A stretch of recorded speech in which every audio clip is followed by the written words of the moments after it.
Kung tatanawin ng pupuntahan, parang malayo ka pa. Kung lilingunin ang pinanggalingan, malayo ka na.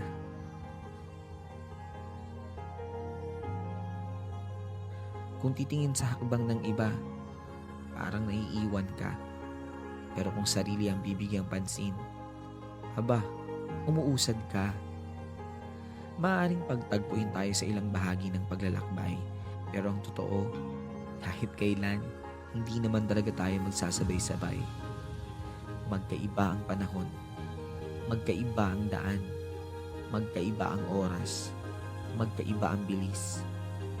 Minsan, nakadepende kung saan nakabaling ang paningin. Pero isa lang ang sigurado, kahit mabagal, kahit pahinto-hinto, kahit nakakapagod, kahit nakakahapo, sa huli, makakarating.